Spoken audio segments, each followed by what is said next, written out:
அலங்கோலமாவேன் என்று நினைத்தவர் முன் அலங்கமாய் மாறி நின்றேன் கிருபையாலே. நான் இருப்பதை விரும்பிடும் நல்ல தகப்பன் அவரே, நான் விழுந்திடாமல் தாங்கிடும் அஸ்திவாரம் அவரே. நான் நிற்பதை விரும்பிடும் நல்ல தகப்பன் அவரே, நான் விழுந்திடாமல் தாங்கிடும் அஸ்திவாரம் அவரே.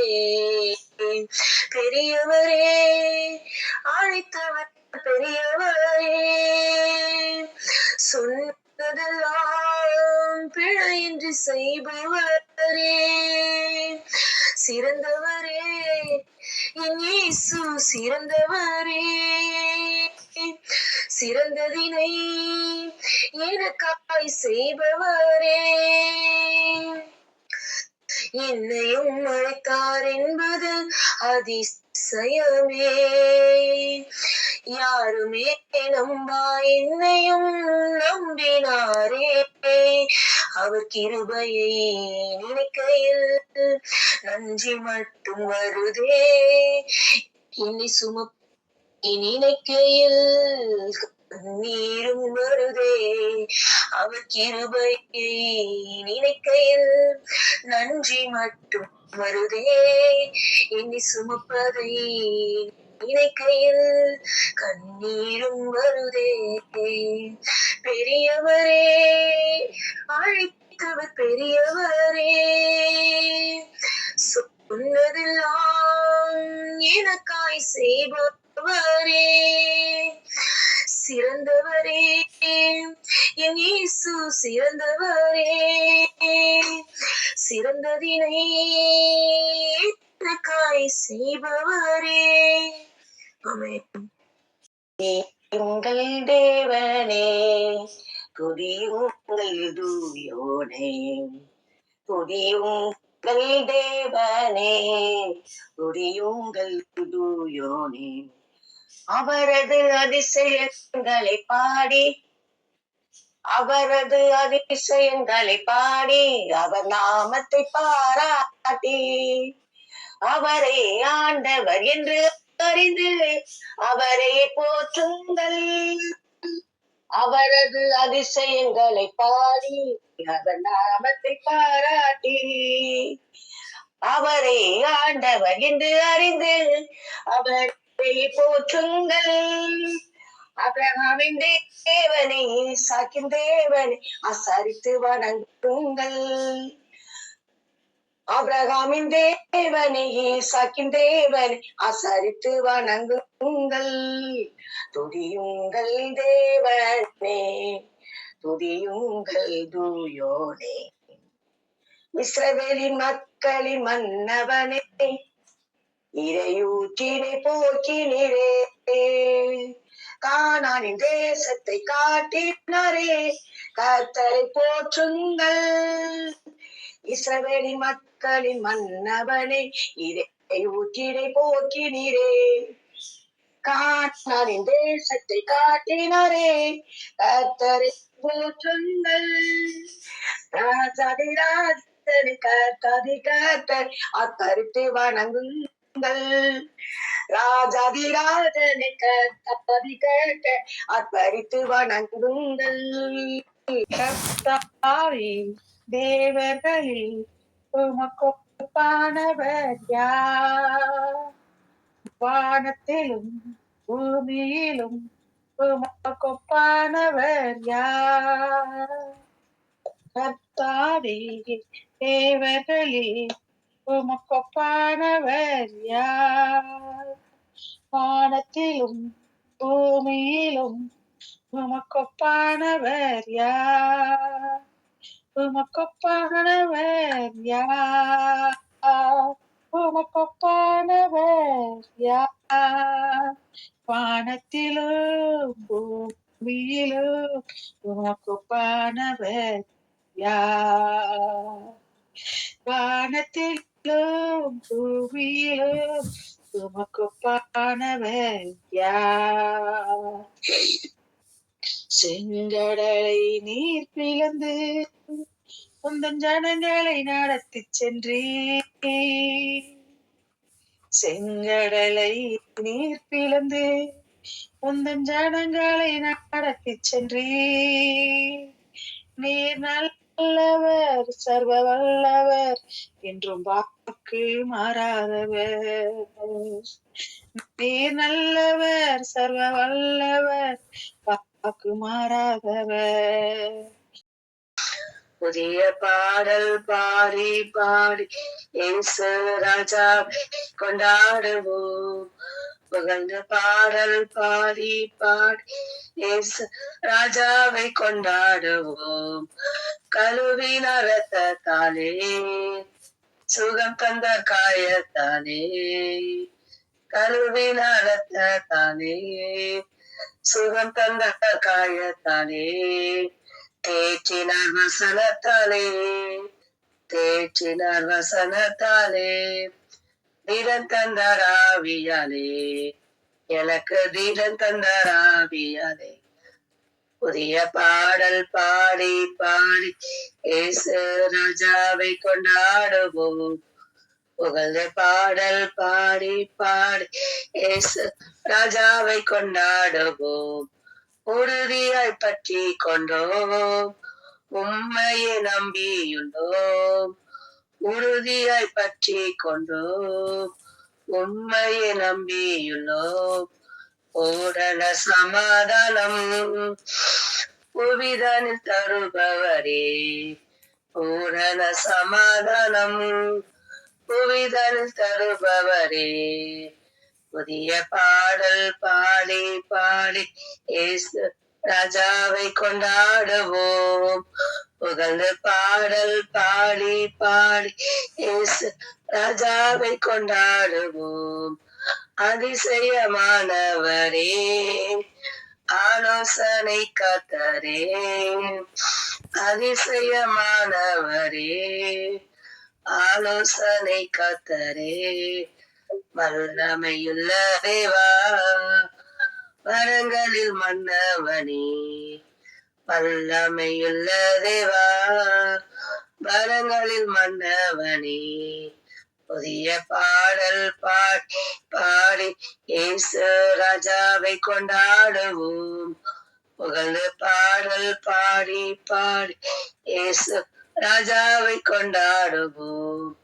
கூப்பிட்டேன் பதில் வந்தது, குறைவெல்லாம் நிறைவானது. அமீன்.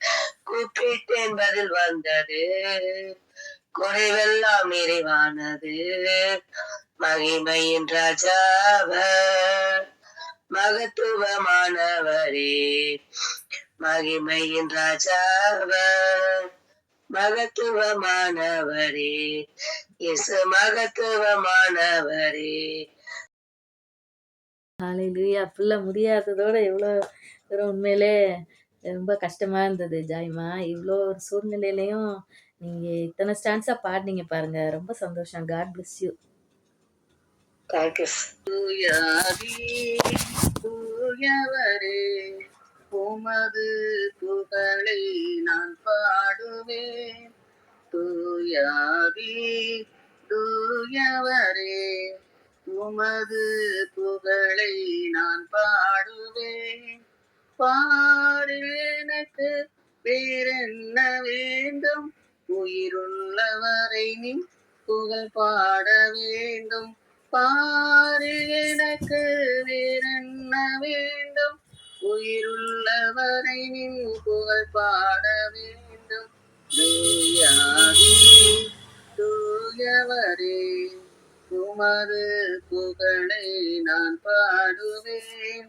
சீடரின் கால்களை கழுவினவர், செந்நிறம் என்னுள்ளம் கழுவிடுமே. சீடரின் கால்களை கழுவினவர், செந்நிறம் என்னுள்ளம் கழுவிடுமே. பாரு எனக்கு வேறென்ன வேண்டும்? உயிருள்ளவரை நின் புகழ் பாட வேண்டும். பாரு எனக்கு வேறென்ன வேண்டும், உயிருள்ளவரை நீ புகழ் பாட வேண்டும். பாரோரின் நோய்களை நீக்கினவர், பாவியின் பாவ நோய் நீக்கிடுமே. ஆரோரின் நோய்களை நீக்கினவர், பாவியின் பாவ நோய் நீக்கிடுமே. பாரு எனக்கு வேறென்ன வேண்டும், உயிருள்ளவரை நின் புகழ் பாட வேண்டும். துயரங்கள் பாரினில் அடைந்தவரே, துன்பங்கள் தாங்கிட பலன் தாருமே. துயரங்கள் பாரினில் அடைந்தவரே, துன்பங்கள் தாங்கிட பலன் தாருமே. பாரு எனக்கு வேறென்ன வேண்டும், உயிருள்ளவரை நின் புகழ் பாட வேண்டும். பரலோகிடம் உண்டு என்றவரே, பரிவாக என்னை சேர்க்க வந்திடுமே. பரலோகிடம் உண்டு என்றவரே, பரிவாக என்னை சேர்க்க வந்திடுமே. பாரில் எனக்கு வேறென்ன வேண்டும், உயிருள்ளவரை நின் புகழ் பாட வேண்டும். பாவத்தின் சேற்றினில் அமைந்திடாமல், வாரம் பாசமாய் அனைத்தென்னை தூக்கினீரே. பாவத்தின் சேற்றினில் அமைந்திடாமல், பாசமாய் அனைத்தென்னை தூக்கிடுமே. பாரு எனக்கு வேறென்ன வேண்டும், உயிருள்ளவரை நின் புகழ் பாட வேண்டும். பாரு எனக்கு வேறென்ன வேண்டும், உயிருள்ளவரை நின் புகழ் பாட வேண்டும். தூயாதி தூயவரே, உமது புகழை நான் பாடுவேன். தூயாதி தூயவரே, உமது புகழை நான் பாடுவேன். சுனாதா, உங்கள் தயவால் என்னை நடத்தும். சுனாதா, உங்கள் தயவால் என்னை நடத்தும். நல்ல ஜீவ வாக்குதத்தம் வரைந்தனக்காய் என்பதாமே சோத்திரம். பாவத்தினை யாரும் துணை ஓர்த்திக்கு நல்ல தீபமிதி. ஆபத்தினை யாரும் துணை பாவிக்கு நல்ல தீபமதி. என்னை சுனாதா, உங்கள் தயவால் என்னை நடத்தும். என்னை சுனாதா, உங்கள் தயவால் என்னை நடத்தும். யாராவது ஒரு குட்டி வர்ஷிப் பண்றீங்களா? ஹல்லேலூயா. எல்லாரும் இருக்கிற இடங்கள்ல கண்களை மூடி ஆண்டவரை நோக்கி ஒரு விசையாய் கொஞ்ச நேரம் நம்ம ஆண்டவரை ஆராதிக்க போகிறோம். அப்பா, உங்களுடைய தயவிற்காய், உங்களுடைய இரக்கத்திற்காய், அப்பா, உங்களுடைய கிருபைகளுக்காய் உமக்கு நாங்கள் நன்றி செலுத்துகிறோம், நன்றி செலுத்துகிறோம், நன்றி செலுத்துகிறோம் ராஜா. காலை தோறும் உங்களுடைய கிருபை அப்பா தகப்பனே எங்களுக்கு புதியதா இருக்கிறதற்காய் உமக்கு நாங்கள் நன்றி செலுத்துகிறோம், நன்றி செலுத்துகிறோம் அப்பா தகப்பனே. அப்பா, உமக்கு நன்றி ராஜா, நன்றி தகப்பனே. சப்பா, இந்த வேளையிலும் ஒரு சிலராய் கூடி உண்மை நோக்கி நாங்கள் பார்க்கும்படியாய் நீர் கொடுத்திருக்கிற இந்த தருணத்திற்காய் உமக்கு நாங்கள் நன்றி செலுத்துகிறோம் அப்பா. நன்றி அப்பா தகப்பனே. நாங்கள் இருப்பதும் நிர்மூலம் ஆகாதிருப்பதும் உம்முடைய கிருபை சுவாமி. இந்த வேளையில் உம்முடைய பிரசன்னத்தை நாங்கள் எதிர்பார்க்கிறோம். எங்களுடைய உள்ளத்தில் ஆழத்திலிருந்து உண்மை நாங்கள் துதிக்கிறோம் ராஜா. உண்மை நாங்கள் போற்றுகிறோம் அப்பா. உண்மை நாங்கள் எங்களுடைய இருதயத்துல வரவேற்கிறோம் தகப்பனே. எல்லாரும் வாய்களை திறந்து ஆண்டவர் நம்ம இருதயத்துல வரவேற்போமா அப்பா. நீங்க எங்களுடைய இருதயத்துல வந்துடுங்க தகப்பனே. இந்த வேளையில அப்பா தகப்பனே பலவீனத்தோடு கூட அப்பா சுகவீனத்தோடு கூட தகப்பனே அநேக காரியங்களோடு குழப்பங்களோடு கூட வேதனைகளை கூட அப்பா தகப்பனே நாங்கள் இந்த பிரேயர்ல அட்டன் பண்ணி கொண்டிருக்கலாம். அந்த காரியங்கள் எல்லாவற்றையும் தகப்பனே உம்முடைய பாதத்துல நாங்கள் வைக்கிறோம். எந்த ஒரு தடைகளும் சுவாமி உம்முடைய பிரசனத்தை உணரக்கூடாதபடிக்கு இருக்கிறதான எல்லா தடைகளையும் நாங்கள் கட்டி நிர்மூலமாக்குகிறோம் தகப்பனே. இந்த வேளையில அப்பா நாங்கள் உங்களுடைய பிரசன்னத்தை எதிர்பார்க்கிறோம்ப்பா. உங்களுடைய பிரசன்னத்தை நாங்கள் உணர தகப்பனே எங்களுடைய இருதயத்தை உமக்கு நேராக நாங்கள் திருப்புகிறோம் தகப்பனே. ஹல்லேலூயா. அப்பா நீர் எங்களுக்குள்ள வாங்க அப்பா. நீர் தூயவர் சுவாமி, நீர் நல்லவர் ராஜா, நீர் வல்லவர் சுவாமி, நீர் வாக்கு கடங்காத பெருமூச்சுகளோடு எங்களுக்காக வேண்டுதல் செய்கிற தெய்வமே. அப்பா உமக்கு நாங்கள் நன்றி செலுத்துகிறோம் அப்பா. உம்முடைய அன்பு எவ்வளவு பெரியது ராஜா, உம்முடைய இரக்கம் எங்கள் மத்தியில் எவ்வளவு பெரியது ராஜா தகப்பனே. அப்பா ஒவ்வொரு நாளும் எங்களை நீங்க நேர்த்தியாய் வழிநடத்துகிற கிருபைகளுக்காய் உமக்கு நாங்கள் நன்றி செலுத்துகிறோம் அப்பா, நன்றி செலுத்துகிறோம். இந்த வேளையில நீர் எங்களுக்கு ஒரு ஜீவனை கொடுத்திருக்கிற கிருபைகளுக்காய் உமக்கு நாங்கள் நன்றி செலுத்துகிறோம் அப்பா தகப்பனே. அப்பா ஒவ்வொருடைய துதிகளிலும் தகப்பனே நீங்க பிரியப்படுகிற தெய்வமா இருக்கிறீரே, உமக்கு நாங்கள் நன்றி செலுத்துகிறோம் அப்பா. எங்களுடைய உள்ளத்தின் ஆழத்திலிருந்து உமக்கு நாங்கள் நன்றி செலுத்துகிறோம்ப்பா. நன்றி ராஜா, நன்றி தகப்பனே சப்பா. இந்த வேளையிலும் உம்முடைய கிருபையை நோக்கி உம்முடைய இரக்கத்தை நோக்கி எங்களுடைய உள்ளம் ஏங்கி கொண்டிருக்கிறது சுவாமி. எங்களுடைய உணர்வுகள் உமக்காக துடிக்கட்டும் ராஜா தகப்பனே சப்பா. உங்களுடைய முகத்தை நாங்கள் பார்க்கணுமே தகப்பனே ஏசப்பா. உமோடு கூட நாங்கள் இணையணுமே அப்பா, நாங்கள் உமோடு கூட இணையணுமே தகப்பனே. எங்களை பார்க்கிறவர்கள் உம்மை பார்க்கட்டும் சுவாமி. அப்படிப்பட்ட ஒரு வாழ்க்கையை நீங்க எங்களுக்கு தாங்க ராஜா. உள்ளமும் ஏங்கிடுதே, உணர்வுகளும் துடிக்குதே, முகத்தை பார்க்கணும், உம்மோடு இணையனும். உள்ளமும் ஏங்கிடுதே, உணர்வுகளும் துடிக்குதே, முகத்தை பார்க்கணும், உம்மோடு இணையனும். கரங்களை உயர்த்தி ஆராதனை ஆராதனை ஆராதனை உமக்குதானே, ஆராதனை ஆராதனை ஆராதனை உமக்கேதானே. ஆமென் ராஜா. எங்களுடைய துதிகள் எங்களுடைய அப்பா தகப்பனே எல்லா ஆராதனைகளும் உமக்கு மாத்திரமே ராஜா. அப்பா எங்களுடைய உள்ளத்தை நீங்க நிரப்பியிருக்கிறீங்க அப்பா. இந்த அதிகாலையில சுவாமி எங்களுடைய உள்ளத்தை நீங்க அப்பா தகப்பனே உங்களுடைய பிரசன்னத்தினால நீங்க நிரப்பி இருக்கிற கிருபைகளுக்காக உமக்கு நாங்கள் நன்றி செலுத்துகிறோம். எங்கள் மத்தியில நீங்க இறங்கி வந்திருக்கிறீர் என்று நாங்கள் விசுவாசிக்கிறோம் தகப்பனே. எல்லாரும் அப்பா நீர் எங்கள் மத்தியில இருக்கிறீங்க அப்பா. என்னுடைய உள்ளத்தை நீங்க இன்னைக்கு காலை வேளையில நீங்க நிரப்பி இருக்கிறீங்க அப்பா. பலப்படுத்திருக்கிறீங்க அப்பா. எங்களில் இருக்கிற எல்லா பலவீனத்தையும் நீங்க இப்பொழுதே எங்களிலிருந்து எடுத்து போட்டு இருக்கிறீங்க அப்பா. ஒரு புது பலனை நீங்க எங்களுக்கு கட்டளையிட்டு இருக்கிறீரே ராஜா. உமக்கு நாங்கள் நன்றி செலுத்துகிறோம், நன்றி செலுத்துகிறோம் ராஜா. அப்பா தகப்பனே உமக்கு என்ற அப்பா தகப்பனே வாழ்க்கையை நாங்கள் வாழ உமக்கு நேராய் எங்களை நாங்கள் திருப்புகிறோம் தகப்பனே. அப்பா உம்முடைய மகா பரிசுத்த ஸ்தலத்திற்கு நேராய் தகப்பனே எங்களை நாங்கள் திருப்புகிறோம் அப்பா. எங்களை நீங்க அதற்குள்ள அழைத்து செல்லுங்க ராஜா. அப்பா நீர் உம்முடைய பரிசுத்த ரத்தத்தினால் எங்களை கழுவி சுத்திகரிங்க சுவாமி. அப்பா உம்முடைய பரிசுத்த ரத்தத்தினால் நீர் எங்களை தூய்மையாக்குங்க ராஜா. அப்பா அந்த பரிசுத்த அப்பா தகப்பனே ஸ்தலத்திற்கு நேராய் எங்களை நீங்க கொண்டு செல்லுங்க அப்பா. அதற்குள்ளாய் நீர் எங்களை பிரவேசிக்க செய்யுங்க தகப்பனே. ஹல்லேலூயா. உந்தன் மகா பரிசுத்த ஸ்தலத்திற்குள்ளே என்னையும் அழைத்து செல்லும். எல்லாரும் கேட்போமா? உந்தன் மகா பரிசுத்த ஸ்தலத்திற்குள்ளே என்னையும் அழைத்து செல்லும்.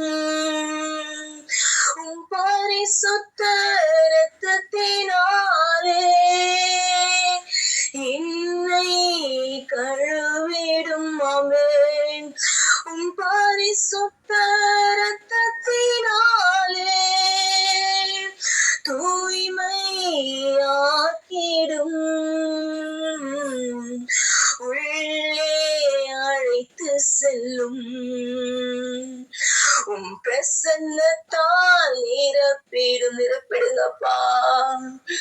உள்ளே அழைத்து செல்லும் உன் பிரசன்னத்தால் நிரப்பிடும் உந்தன் மகா பரிசுத்த ஸ்தலத்திற்குள்ளே என்னையும் அழைத்து செல்லும் உந்தன் மகா பரிசுத்த ஸ்தலத்திற்குள்ளே எங்களை அழைத்து செல்லும். அப்பா, அப்படியா உங்களுடைய கருத்திற்குள்ள எங்களை நாங்கள் ஒப்பு கொடுக்கிறோம். எங்களை அப்பா தகப்பனை உங்களுடைய பாதப்படியில தகப்பனை நாங்கள் வைக்கிறோம் ராஜா. நீங்க எங்களை பொறுப்படுத்திக் கொள்ளுங்க, ஆளுகை செய்யுங்க. இந்த நாள் முழுவதும் அப்பா எங்களோடு கூட எங்களை வழிநடத்துங்க ராஜா. நீங்க பொறுப்படுத்திக் கொள்ளுங்க. மீட்பர் நச்சகமே சுகசும சோங்கில பிதாவே. ஆமென். அல்லேலூயா. ஆமென். ஹல்லேலூயா. அருமையான ஆராதனை. ரொம்ப நல்லா இருந்ததுடாமா. எல்லாரும் சேர்ந்து கர்த்தரை நல்லா ஆராதித்தோம். கர்த்தருக்கு ஸ்தோத்திரம். இன்று நம்ம வாசிக்க வேண்டிய பகுதி ஆதியாகமம் 17:18 மற்றும் அப்போஸ்தலர் 9. வாசிக்கலாம். ஆதியாகமம் 17. ஆபிரகாம் 99 வயதான போது கர்த்தர் ஆபிராமுக்கு தரிசனமாகி, நான் சர்வ வல்லமையுள்ள தேவன், நீ எனக்கு முன்பாக நடந்து கொண்டு உத்தமனாயிரு. நான் உனக்கும் எனக்கும் நடுவாக என் உடன்படிக்கையை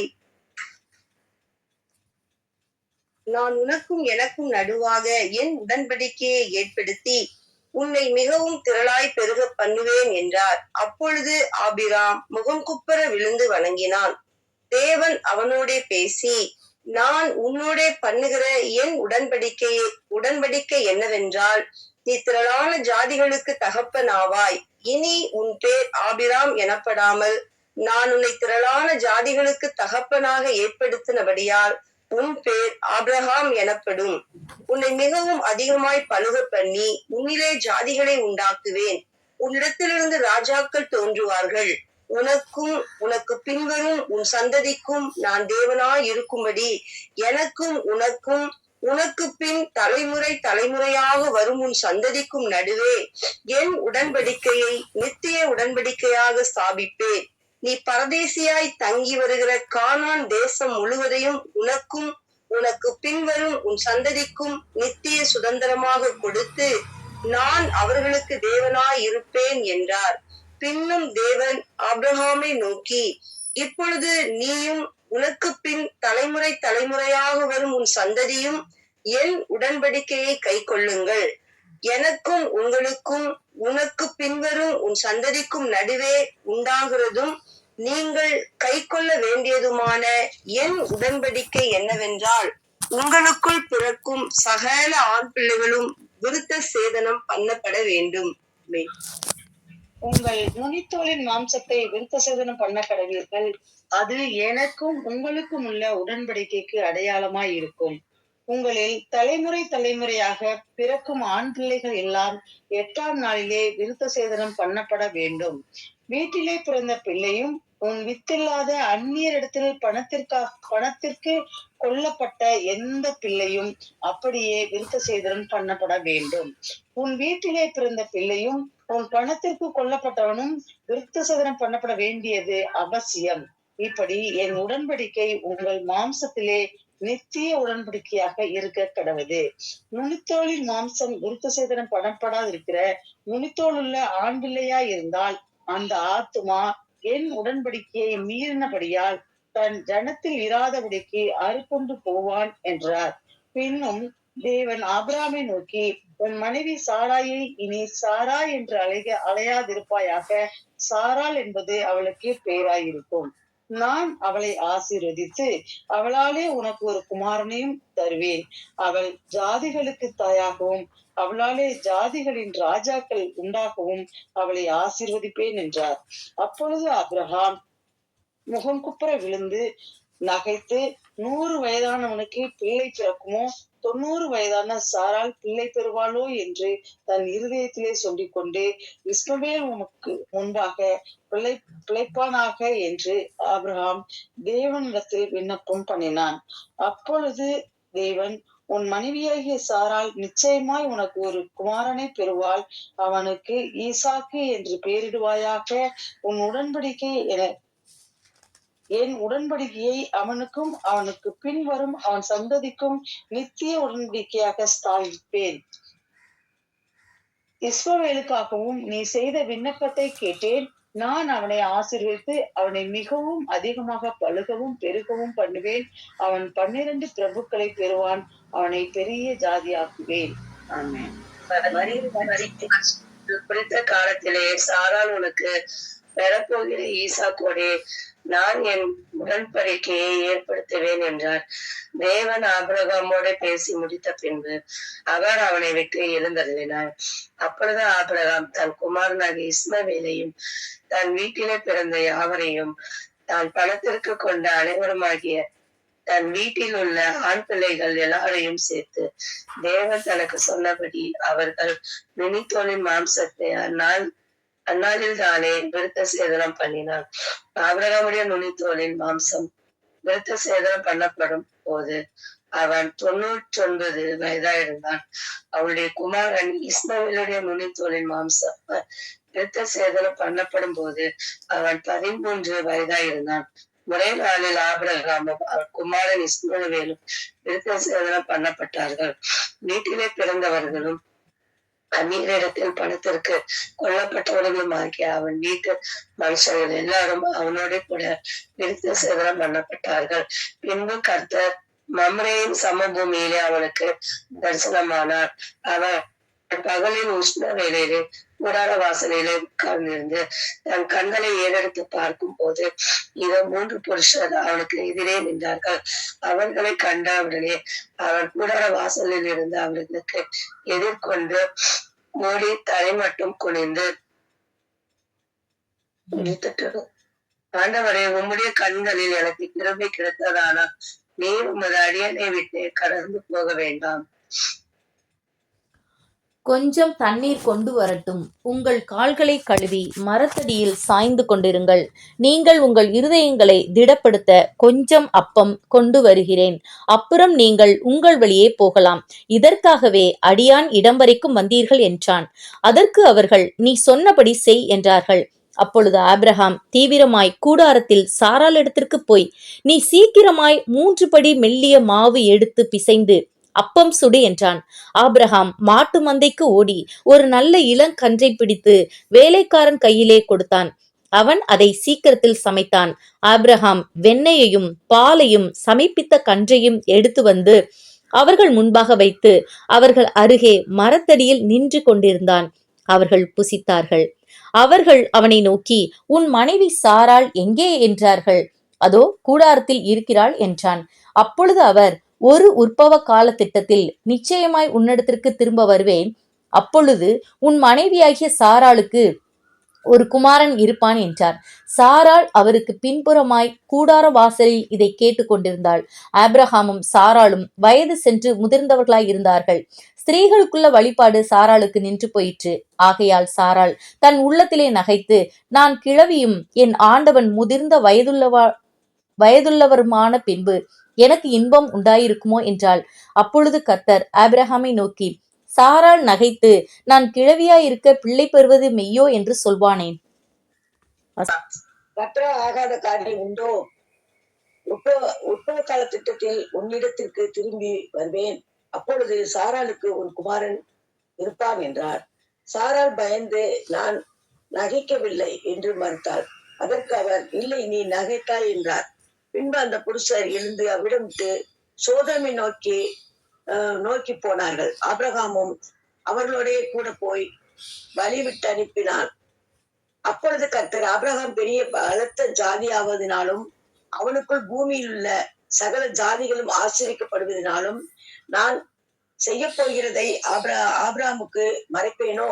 கர்த்தர் ஆபிரகாமுக்கு சொன்னதை நிறைவேற்றும்படியாய் அவன் தன் பிள்ளைகளுக்கும் தனக்கு பின்வரும் தன் வீட்டாருக்கும் நீங்கள் நீதியையும் நியாயத்தையும் செய்து கர்த்தருடைய வழியை காத்து நடவுங்கள் என்று கட்டளையிடுவான் என்பதை அறிந்திருக்கிறேன் என்றார்.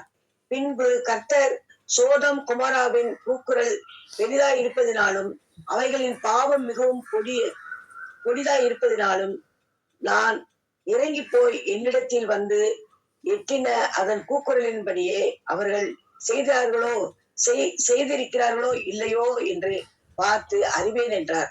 அப்பொழுது அந்த புருஷர் அவ்விடம் விட்டு சோதோமை நோக்கி போனார்கள். ஆபிரகாமோ பின்னும் கர்த்தருக்கு முன்பாக நின்று கொண்டிருந்தான். அப்பொழுது ஆபிரகாம் சபைவாய் சேர்ந்து, துன்மார்க்கரோட நீதிமானையும் அழிப்பீரோ? பட்டணத்துக்குள்ளே ஒருவேளை 50 நீதிமான்கள் இருப்பார்கள்.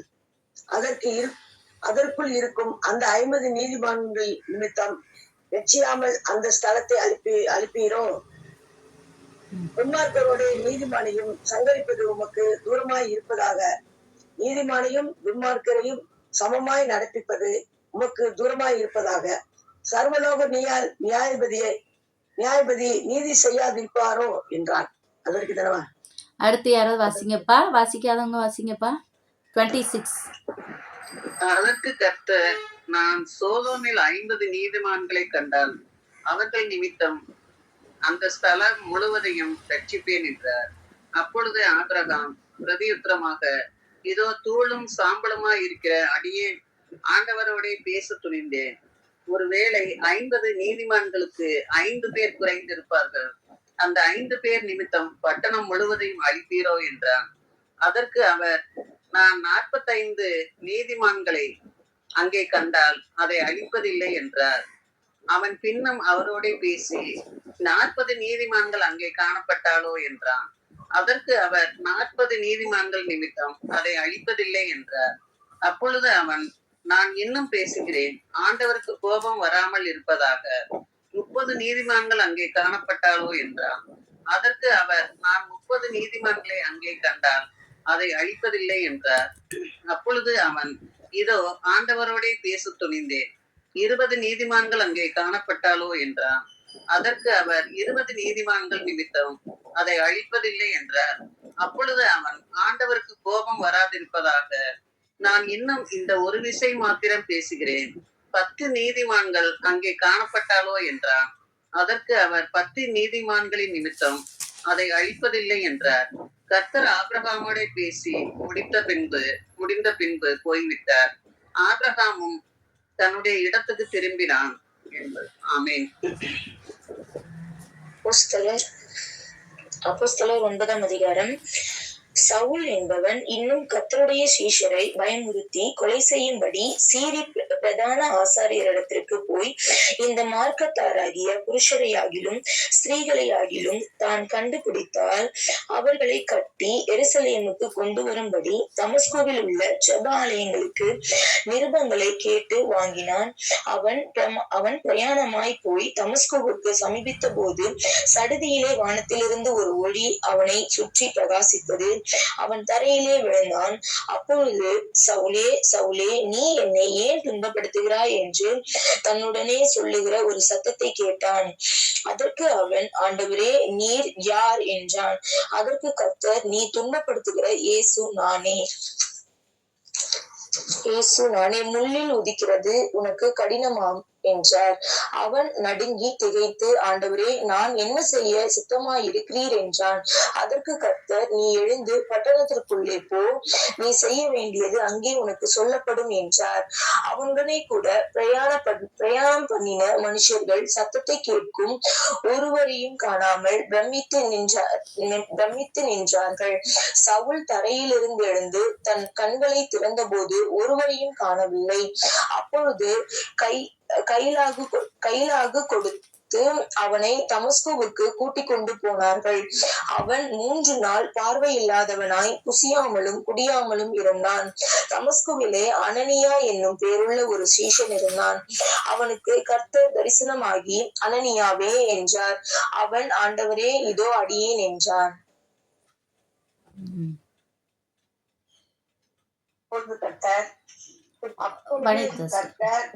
சித்தி ஒரு நிமிஷம் தங்கமே. வனிதா சிஸ்டர் வாசிக்கிறாங்க, அவங்க வாசிக்கவே இல்லை. வாசிக்கட்டுமா? வனிதா சிஸ்டர் வாசிங்கப்பா.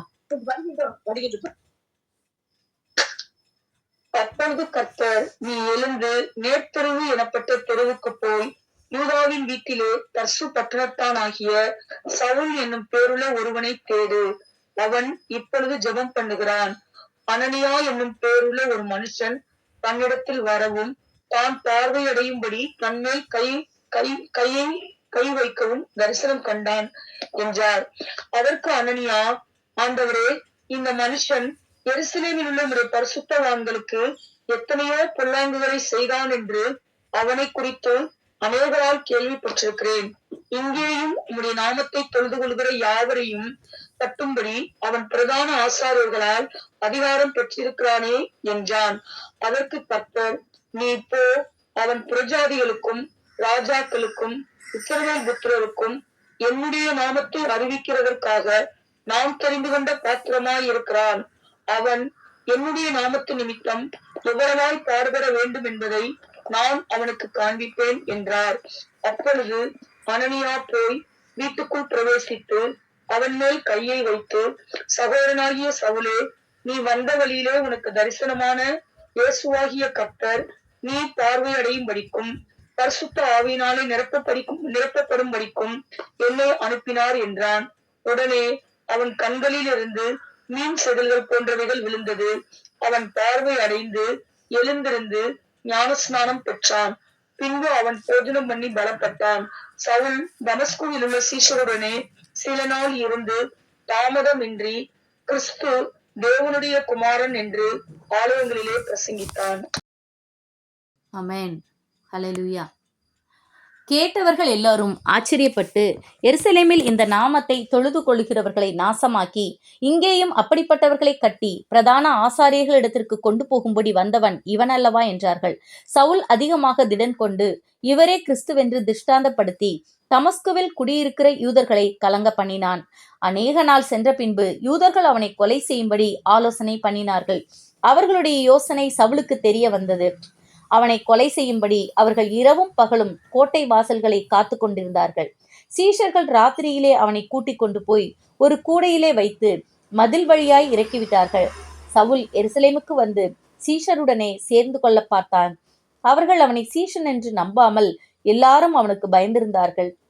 அப்பொழுது பர்னபா என்பவன் அவனை சேர்த்து கொண்டு அப்போஸ்தலரிடத்தில் அழைத்து கொண்டு போய் வழியிலே அவன் கர்த்தரை கண்ட விதத்தையும் அவர் அவனுடனே பேசினதையும் தமஸ்குவில் அவன் இயேசுவின் நாமத்தினாலே தைரியமாய் பிரசங்கித்ததையும் அவர்களுக்கு விவரித்து சொன்னான்.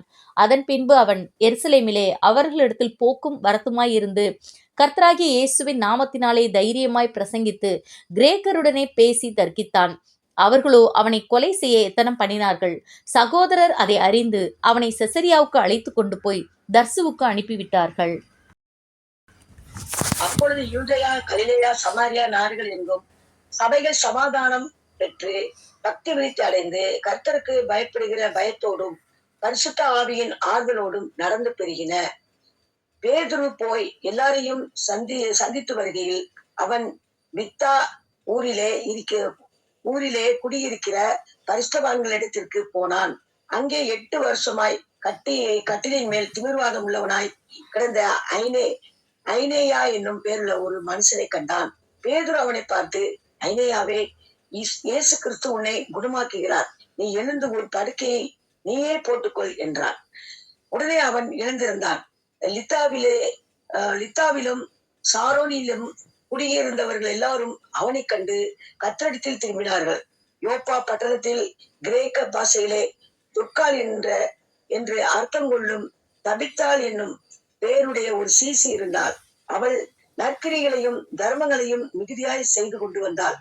அந்நாட்களில் அவள் வியாதிப்பட்டு மரணமடைந்தாள். அவளை குளிப்பாட்டி மேல் வீட்டிலே கிடத்தி வைத்தார்கள். யோப்பா பட்டணம் லித்தா ஊருக்கு சமீபமானபடியினாலே பேதுரு அவ்விடத்தில் இருக்கிறான் என்று சீசர்கள் கேள்விப்பட்டு தாமதம் இல்லாமல் தங்களிடத்தில் வர வேண்டும் என்று சொல்லும்படி 2 மனுஷரை அவனிடத்திற்கு அனுப்பினார்கள். பேதுரு எழுந்து அவனுடனே கூட போனான். அவன் போய் சேர்ந்த பொழுது அவர்கள் அவனை மேல் வீட்டுக்கு அழைத்து கொண்டு போனார்கள். அப்பொழுது விதவைகள் எல்லாரும் அழுது துர்க்கால் தன்னுடனே கூட இருக்கையில் செய்திருந்த அங்கிகளையும் வஸ்திரங்களையும் காண்பித்து அவனை சூழ்ந்து நின்றார்கள். பேதுரு எல்லாரையும் வெளியே போகச் செய்து முழங்கால் படியிட்டு ஜோமண்ணி பிரேதத்தின் புறம்பாய் திரும்பி, தபித்தாளே, எழுந்திரு என்றான். அப்பொழுது அவள் தன் கண்களை திறந்து பேதுருவை பார்த்து உட்கார்ந்தாள்.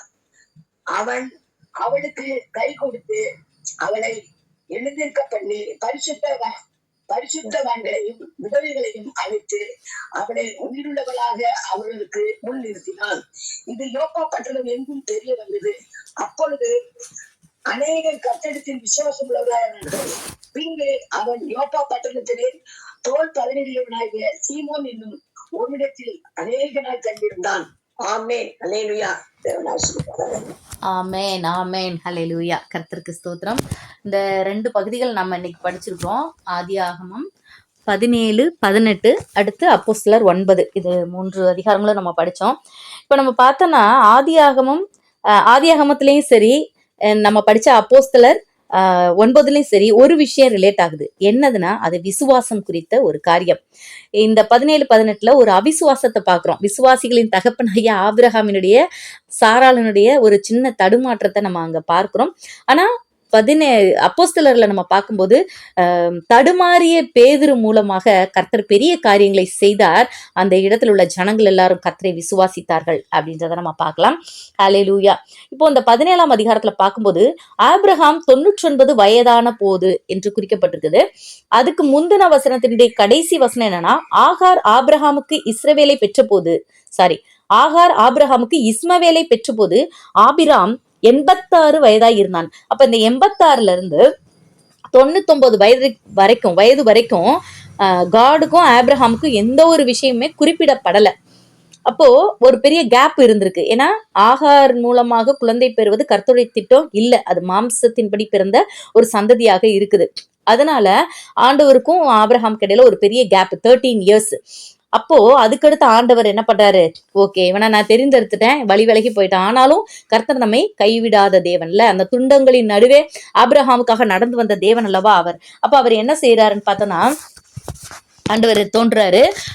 கர்த்தர் ஆபிரகாமுக்கு தரிசனமாகி, நான் சர்வ வல்லமையுள்ள தேவன், நீ எனக்கு முன்பாக நடந்து கொண்டு உத்தமனா இரு. நீ என்ன பண்ணு, உத்தமனா இரு அப்படின்னு சொல்றாரு. சொல்லிட்டு உனக்கு எனக்கு நடுவுல ஒரு உடன்படிக்கையை ஏற்படுத்துவேன் அப்படின்னு சொல்லிட்டு தான் அந்த விருத்த சேதனமாக்கிய உடன்படிக்கையை சொல்றாரு. நீ உத்தமனா இரு, நீ ஏன்ட்ட கேட்டு எதையுமே செய்ய, நீயா உன்னுடைய விருப்பத்துக்கும் உன்னுடைய மனைவியினுடைய விருப்பத்துக்கும் படிக்கும் நீ எதுவும் செய்யக்கூடாது அப்படின்னு சொல்லிட்டு தான் அந்த விருத்த சேதனம், சர்க்கம்சிஷனை ஆண்டவர் சொல்றாரு. அப்போ அந்த விருத்த சேதனம் பண்ணும்போது அவருக்கு ஏற்கனவே குழந்தை இல்ல, இதுல விருத்த சேதனம் வேற பண்ணும்போது அந்த குழந்தை பெறக்கூடிய வாய்ப்புகள் கூட குறையும். ஆனாலும் ஆண்டவர் அதை என்ன சொல்றாருன்னா, உனக்கு அது நித்திய உடன்படிக்கை, உன் மாம்சத்துல நான் சொன்ன ஒரு விஷயம் இருக்கும்போது நீ அதை பார்க்கும் போதெல்லாம் நீ என்ன நினைப்ப அப்படின்னு சொல்லிட்டு ஆண்டவர் அதை சொல்லுகிறத நம்ம பார்க்கிறோம். அப்போ கர்த்தர் சொல்றாரு, அதாவது உன்னுடைய உற்பவ காலத்திட்டத்தில், உன் மனைவி சாராளுடைய உற்பவ கால திட்டத்துல அவள் ஒரு குமாரனை பெறுவாள் அப்படின்னு சொல்றாரு. அதுக்கு இவர் ஆபிரகாமும் முகம் குப்புற விழுந்து நகைக்கிறான்னு சொல்லி ஆதியாகமம் 17:17 பார்க்கிறோம். 100 வயதானவனுக்கு பிள்ளை பிறக்குமோ 90 வயதான, அதுதான் அதுல உள்ள விஷயம். அப்போ உன்னுடைய உற்பவ அந்த கருமுட்டை உருவாகிற அந்த உனக்கு மறந்து 40-50 வருஷம் ஆச்சு, ஆனா எனக்கு தெரியும் ஒரு குமாரனை நீ அணைத்து கொண்டிருப்பாய், அவன் பேர் ஈசாக்கு. ஏன்னா நீ சாராலும் நகைச்சாங்க, ஆபிரகாமும் நகைத்தாங்க. ஈசாக்கு என்றால் சிரிப்பு, நகைப்பு என்பது பொருள். ஓகே, அப்போ இங்க ஆண்டவர் என்ன பண்றாரு, அந்த பேரையும் மாற்றுகிற காரியத்தை பாக்குறோம். ஆபிராம் அப்படின்னு சொல்லிட்டு போட்டிருக்க. ஆபிராம் அப்படின்னா என்ன அர்த்தம்னா உயர்வான தகப்பன் அப்படின்னு அர்த்தம். ஆனா ஆபிரகாம் என்றால் திரள் ஜனத்தின் தகப்பன் அப்படின்னு அர்த்தம். ஆமென், ஹல்லேலூயா. திரள் ஜனத்தின் தகப்பனாய் குழந்தையே பெற வாய்ப்பில்லாத மனிதனை ஆண்டவர் மாற்றினார். அது மாதிரி சாராய் அப்படின்பதற்கு என் ராணி அப்படின்னு அர்த்தம். ஆனால் சாராள் அப்படின்னா உலகத்திற்கே ராணி அப்படின்னு அர்த்தம். ஸோ ஆபிரகாமுக்கு மட்டும் ராணியாக இருந்த அந்த சாராளை உலகத்தின் ராணியாக கர்த்தர் மாற்றுகிற காரியத்தை நம்ம இங்க பார்க்கிறோம். அடுத்து இதுல என்னை ரொம்ப அட்ராக்ட் பண்ண இன்னொரு விஷயம், தேவனுடைய அன்பு. இந்த சோதம் கொமோராவை அழிக்கணும், 3 புருஷர் வந்துட்டாங்க. சாராளம்மா இப்போ ஆபிரகாமுக்கு 99 வயசுனா சாராளம்மாவுக்கு 89 வயசு, கரெக்டுங்களா? இந்த 89 வயசுலையும் அவங்க எந்த அளவுக்கு சமையல் பண்றாங்க பாருங்க. தீவிரமாய் இவர் போய் சொல்றாரு, இவர் 99 வயசு தாத்தா சாராள்கிட்ட போய் 3 படி மெல்லிய மாவு, நமக்கு 3 டம்ளர் மாவு கூட பிசைஞ்சு சப்பாத்தி சுடுறதுக்குள்ள நான் எவ்வளோ வேலை பார்க்குறேன்னு சலிச்சுக்கிறோம். ஆனால் 3 படி மெல்லிய மாவை எடுத்து பிசைந்து அப்பம் சுடுன்னு சொல்றாங்க. சொன்ன வார்த்தைக்கு மறுவார்த்தை சொல்லலை சாராளமா, அவங்க செஞ்சு முடிக்கிறாங்க. ஒருவேளை ஹெல்ப்பர் வச்சு கூட செஞ்சுக்கலாம். எனிகோ அதை தடுக்கலை, செய்கிறாங்க. அடுத்து என்ன பண்ணுறாரு, மாட்டு மந்தைக்கு ஓடுறாரு, ஆட்டு மந்தைக்கு ஓடுறாரு, வெண்ணெய் பால் எல்லாத்தையும் எடுத்து ஒரு பெரிய விருந்து, அங்கே சூப்பராக ஒரு விருந்து நடக்கிறத நம்ம பார்க்குறோம். ஸோ கணவனோடு சேர்ந்து அந்த உபசரிக்கிற காரியங்கள் எல்லாம் பார்க்குறோம். இந்த 3 பேர் வர்றாங்கன்றதை நம்ம பார்க்குறோம். அவங்களுக்கு சாப்பாடுலாம் வச்சு வெல்கம் பண்ணுறாங்க. இந்த 3 பேரில் 2 பேர் தேவதூதர்கள், ஒருவர் தேவதூதன் ஆனவர். அவர் தான் ஆண்டவராகிய இயேசு கிறிஸ்து. அமேன், அமேன், அமேன், ஹல்லேலூயா. அப்போ இங்கே பார்த்தோன்னா இங்கே நீங்கள் நல்லா நோட்டீஸ் பண்ணுங்களேன். ஆதியாகமம் 18ஆம் அதிகாரத்தில் 22ஆம் வசனம் பார்த்தோன்னா, அப்பொழுது அந்த புருஷர் அவ்விடம் விட்டு சோதோமை நோக்கி போனார்கள்.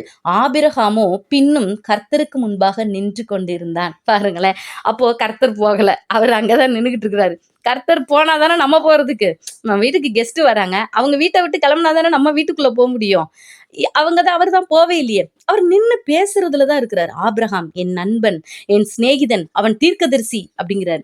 அப்போ அவர் பேசிக்கிட்டே இருக்கார். அவனோடு அந்த ஆபிரகாமோடு இன்ட்ராக்ட் பண்றதுல கர்த்தருக்கு அவ்வளோ ஆசை. அதுதான் நம்முடைய ஜெப நேரம் கூட. அந்த குமுதாக்கா அடிக்கடி சொல்லுவாங்க, பாஸ்டர் சொன்னாருன்னு, நானும் என் தேவனும், மீ அண்ட் மை காட். அதுக்கு மட்டும் டைம் அப்படியே ஒரு அமைதியா அந்த குவைட் டைம் வச்சு அப்படியே ஆண்டவர் பிரசன்னத்துக்குள்ளேயே அப்படியே உட்காந்து அவரை தியானித்து அவரை புகழ்ந்து அப்படியே அவரை நம்ம மனக்கண்களை பார்த்து அவரை துதிக்கும் போது அந்த வாழ்க்கை மிகுந்த ஆசீர்வாதமா இருக்கும். அப்போ ஆபிரகாமோடு கூட கர்த்தர் இன்ட்ராக்ட் பண்ணுறாரு. இப்போ அப்படியே பேசிக்கிட்டே இருக்கிறாரு. ஸோ ஆபிரகாம் வேறு வழி இல்லாமல் நிற்கிறாரு. உடனே ஆபிரகாம் பேசுகிறார். சரி, ஆண்டவர் நின்றுக்கிட்டே இருக்கிறாருன்னு இவர் ஒரு டாபிக் அப்படியே பேசுகிறாரு. துன்மார்க்கனோடு நீதிமானை நீர் அழிப்பீரோ, என் தம்பி இருக்கானே, எங்கள் அண்ணன் பையன் இருக்கானே, என் மகன் லோத்து இருக்கானே அப்படின்னு சொல்லிட்டு அவர் அந்த திறப்பின் வாசலில் நின்று பேசுகிற காரியத்தை பார்க்குறோம். இப்போது இந்த காலத்தில், இந்த புதிய ஏற்பாட்டு காலத்தில் நம்ம ஆண்டவர்கிட்ட எதை வேணாலும் துணிஞ்சு கேட்குறோம், தைரியமாக கேட்குறோம். ஆண்டவர் அப்படியெல்லாம் அடித்து கொள்ளுகிறவராக இப்போ இல்லை. நமக்காக அடிக்கப்பட்ட பிறகு நம்மளை அவர் அடிக்கிறதே கிடையாது. அவர் எல்லாத்தையும் சுமந்து கொண்டார். ஆனால் பிஃபோர் ஜீசஸ் கிரைஸ்ட் பார்த்தோன்னா, ஒரு சின்ன தவறு பண்ணாலும் அங்கேயே அடிப்பார் ஆண்டவர். ஆனால் இந்த ஆபிரகாம் திரும்ப திரும்ப என்னை நான் துணிகரமாக உங்ககிட்ட கேட்குறேன், இதை ஒரு நிமிஷம் ஒரே ஒரு தடவை இதை மட்டும் கேட்டுக்கிறேன், இத்தனை பேர் இருந்தாலும் 50, 40, 35, 30 வரிசையாக டவுன் பண்ணிக்கிட்டே வருகிறத நம்ம பார்க்குறோம். அப்போ ஆண்டவர் என்ன சொல்கிறாரு, 10 பேர் இருந்தால் கூட அழிக்க மாட்டேன்ப்பா, 10 பேர் கூட அங்கே இல்லைப்பா அப்படின்னு சொல்லிட்டாரு. ஆக்சுவலாக பார்த்தோன்னா ஒரே ஒருத்தர் தான் இருந்திருக்கிற அந்த லோத்து. அந்த ஒரு மனிதனுக்காக அந்த ஊர்லேருந்து அவன் குடும்பத்தையே கர்த்தர் காப்பாற்றினதை நம்ம பார்க்குறோம். ஒருவேளை ஆபிரகாம் கால்குலேட் பண்ணியிருக்கலாம், லோத்து இருக்கிறாரு, லோத்தோட மனைவி, பிள்ளைகள் 2 பேர், பிள்ளைகளுக்கு மேரேஜ் ஆகிருக்கலாம் மேபி. அப்போ அவங்க 4 பேர், ஆளுக்கு 2 பிள்ளைங்க இருந்துச்சுங்கன்னா ஆக மொத்தத்தில் 10 பேர் தாராளமாக வந்துடுவாங்க. இவங்க குடும்பம் மட்டும் ரட்சிக்கப்பட்டிருந்தாலே 10 பேர் வந்துருவாங்க. அப்போ அந்த தேசம் அழிக்கப்படாது, இவர்கள் 10 பேர் மூலமாக அந்த தேசம் சுத்திகரிக்கப்படும் சொல்லிட்டு ஆபிரகாம் அதனாலதான் 10 வரைக்கும் வந்தார்.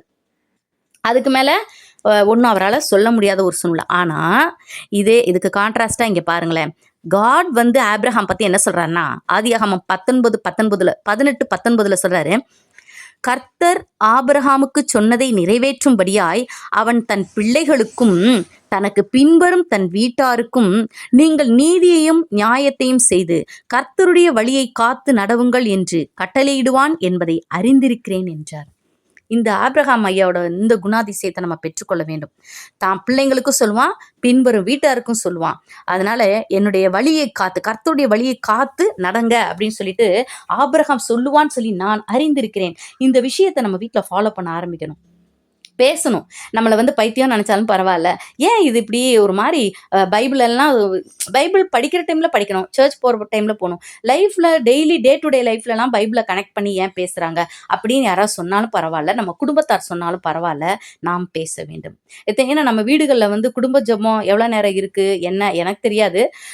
ஸோ அட்லீஸ்ட் டே டைம்ல ஏதோ ஒரு விஷயம் பேசும்போது கூட அப்படியே ஒரு வசனத்தை எடுத்து விடணும். அப்படி அந்த தேவ வசனத்தினால் வீட்டை அப்படியே நிரப்பணும். கொஞ்சம் கொஞ்சமா நிரப்ப நம்ம பிள்ளைகளுக்கு தெரிஞ்சிடும், ஆஹா நம்ம மம்மிக்கு தான் பிடிக்கும், நம்ம டேடிக்கு தான் பிடிக்கும், நம்ம வேத வசனத்தின்படி வாழணும். அப்ப அடிக்கடி சொல்ல வேண்டிய விஷயம், என் பையன்கிட்ட நான் சொல்லுவேன், இதுக்காக சொல்ல நீங்களும் கண்டிப்பா சொல்லியிருப்பீங்க, உன்கிட்ட எது இருக்கோ இல்லையோ கர்த்தரை மட்டும் கடைசி வரை விட்டுறாது அப்படிமே.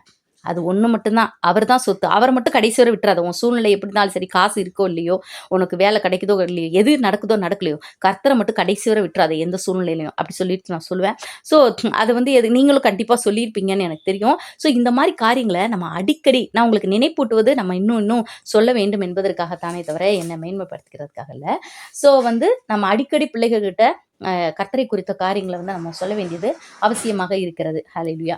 இன்னும் அந்த விசுவாசம் இங்க வந்து விசுவாசம் இல்லாத ஒரு சூழ்நிலையில நகைப்பு இந்த காரியங்கள் எல்லாம் நம்ம பார்க்கிறோம். இங்க அப்போஸ்தலருக்கு வரும்போது இங்க விசுவாசத்தை நம்ம பார்க்கிறோம். இந்த பேதுரு மூலமாக கர்த்தர் எவ்வளோ அற்புதங்கள் செய்கிறாரு பாருங்களேன். பேதுரு ஒரு விஷயத்தை ஃபாலோ பண்ணுறாரு. என்னன்னா, ஜீசஸ் பண்ண அதே விஷயம். ஏசப்பா வந்து ஒரு ஜெபாலய தலைவனுடைய அந்த தன்னுடைய மகள் சுகவீனமாக இருக்கா, மரண தருவாயில் இருக்கான்னு சொல்லிட்டு கூப்பிடும்போது கூட ஜீசஸ் அங்கே போவாங்க. எல்லாரும் அழுதுகிட்டு இருப்பாங்க.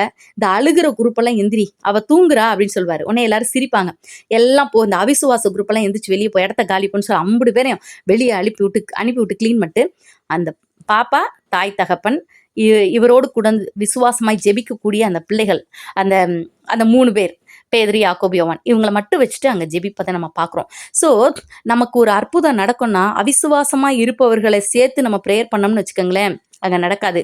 விசுவாசமாக இருக்கிறவர்களோடு சேர்ந்து ஜெபிக்கும் போது அந்த விசுவாசம் இன்னும் பலப்பட்டு அங்கே ஒரு அற்புதம் நடக்கிறத நம்ம பார்க்கலாம். இங்கே நம்ம பார்த்தோம்னா இவரும் அதே மாதிரியே பேதுரு செய்கிறாரு. என்ன பண்ணுறாரு, போயிட்டு எல்லாரையும் அந்த நிறைய விதவைகள் எல்லாருமே வந்து அவங்க காட்டுறாங்க, தொற்கால் செஞ்ச நன்மைகள், அந்த வஸ்திரங்கள்லாம் காட்டுறாங்க.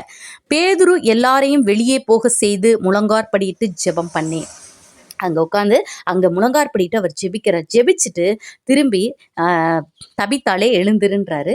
தபித்தாள் எழுந்துட்டாங்க. ஸோ அந்த விசுவாசத்தினுடைய அந்த இதை வந்து நம்ம பார்க்கலாம், விசுவாசத்தினுடைய ஆழத்தை நம்ம பார்க்கலாம். அதை நம்ம கற்றுக்கொள்ள வேண்டியவர்களாக இருக்கிறோம். அப்போ இவருக்குள்ள இருந்த அந்த விசுவாசம் பாருங்களேன். அப்போஸ்தலர் 9ஆம் அதிகாரம் 42ஆம் வசனத்துல, இது யோப்பா பட்டணம் எங்கும் தெரிய வந்தது, அப்பொழுது அநேகர் கர்த்தரிடத்தில் விசுவாசம் உள்ளவர்கள் ஆனார்கள். இந்த பேதுரு கிட்ட இருந்த விசுவாசம் இப்ப எல்லாரையும் தொற்றி கொண்டதை நம்ம பார்க்கிறோம். ஸோ இப்படியாக நாம விசுவாசமா இருக்கும்போது நம்ம குடும்பத்தார், நம்ம அண்டைய இலகத்தார், நம்ம ஒர்க் பண்ற பிளேஸ்ல எல்லார் இடத்துலயும் அந்த விசுவாசம் தொற்றிக்கொள்ளும். ஒருவேளை நமக்கு தெரிகிற மாதிரி காட்டாம கூட இருக்கலாம், ஆனா கண்டிப்பா அவர்கள் மேல அந்த விசுவாசம் தொற்றிக்கொள்ளும் அப்படின்றத நம்ம பார்க்கலாம். ஹல்லேலூயா, கர்த்தருக்கு ஸ்தோத்திரம். இன்னும் ஒரே ஒரு விஷயம் இருக்கு, அதை சொல்லி வச்சுறேன். இந்த அப்போஸ்தலர்ல மட்டுமே 3 அனனியாக்கள் வருகிறத நம்ம பார்க்கிறோம். ஃபர்ஸ்ட் அனனியா, சப்பிராள், அவங்க வந்து ஒரு தோல்வி அடைந்த ஒரு வாழ்க்கையை வாழ்ந்ததை நம்ம பார்க்குறோம். அதுக்கடுத்து ஒரு 29 ஏதோ ஒரு அதிகாரத்துல வந்து வர்றாரு. 23ஆம் அதிகாரத்துல பவுலை வாயில் அடியுங்கள்னு சொன்ன ஒரு அனனியாவை பார்க்கலாம். அது வந்து ஏரோது ஏற்படுத்தின பிரதான ஆசாரியனாகிய அனனியா.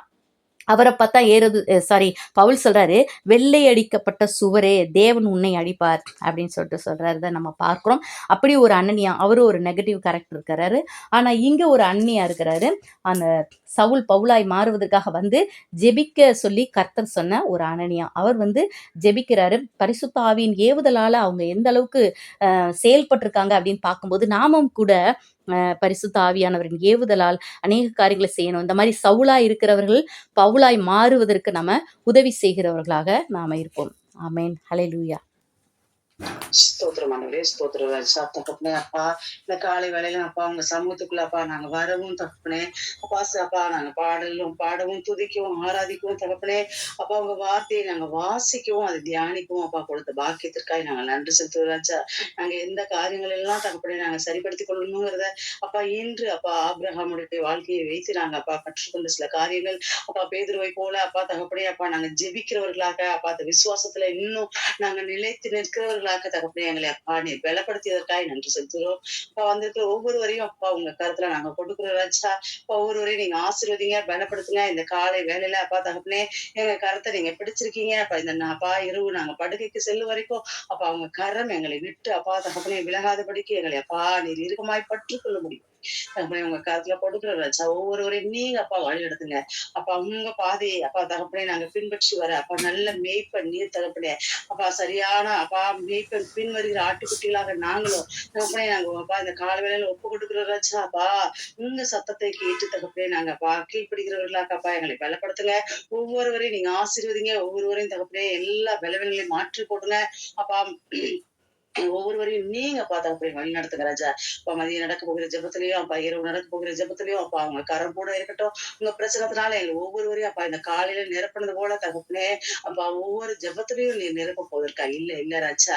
அப்பா இப்போது நிரப்பப்பட்ட அந்த பிரச்சனம் அப்பா தகப்பனே, நாங்க அப்பா இரவு படுக்கைக்கு செல்லும் வரைக்கும் அது எங்களை விட்டு அப்பா தகப்பனே அது விலகாதபடிக்கு எங்களை அப்பா நிரப்பும்படியாய் உங்க கருத்துல நாங்க வைக்கிறோம்.